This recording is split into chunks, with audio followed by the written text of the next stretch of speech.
यह कहानी है नैना की, जो शहर की एक जानी मानी रिसर्च लैब में काम करती थी। माइक्रोस्कोप और केमिकल्स के बीच दिन कब रात में बदल जाता पता ही नहीं चलता। उस रात भी काम करते करते बहुत देर हो गई थी। पूरी बिल्डिंग खाली थी, सिर्फ नैना और लैब की मशीनों की आवाजें थीं। थकान मिटाने के लिए वो वॉशरूम गई। उसने फोन निकाला और अपने बॉयफ्रेंड को मैसेज किया, आज फिर लेट हो जाऊंगी, तुम सो जाना। मैसेज भेजकर उसने फोन को किनारे रख दिया। नैना अपना मुंह धोने लगी और जब ही फोन की घंटी बजी और वाइब्रेशन की वजह से फोन फिसलकर सीधे नीचे रखे डस्टबिन में जा गिरा। नैना ने बिना सोचे समझे हड़बड़ाहट में फोन लेने के लिए डस्टबिन के अंदर हाथ डाल दिया। तभी उसे उंगली में एक तेज चुभन महसूस हुई। उसने झटके से हाथ बाहर खींचा, खून निकल रहा था। जब उसने डस्टबिन में झांका तो उसकी सांसें रुक गई। वहां एक टूटा हुआ इंजेक्शन पड़ा था जिस पर खतरे का निशान और नाम लिखा था, ट्राइफोर वायरस।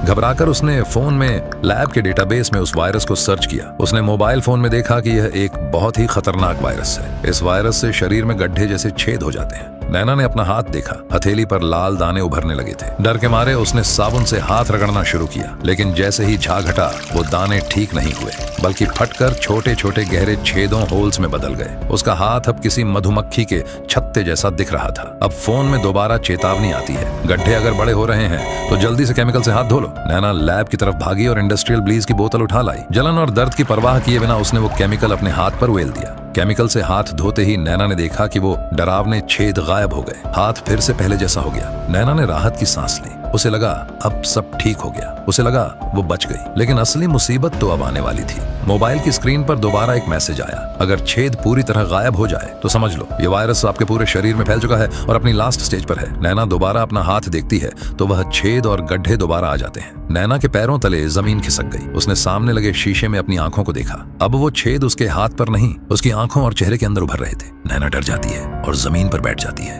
पर एकदम से बाथरूम का दरवाजा खुलता है। नैना बाहर जाने के लिए उठती है। वह दरवाजे के अंदर देखती है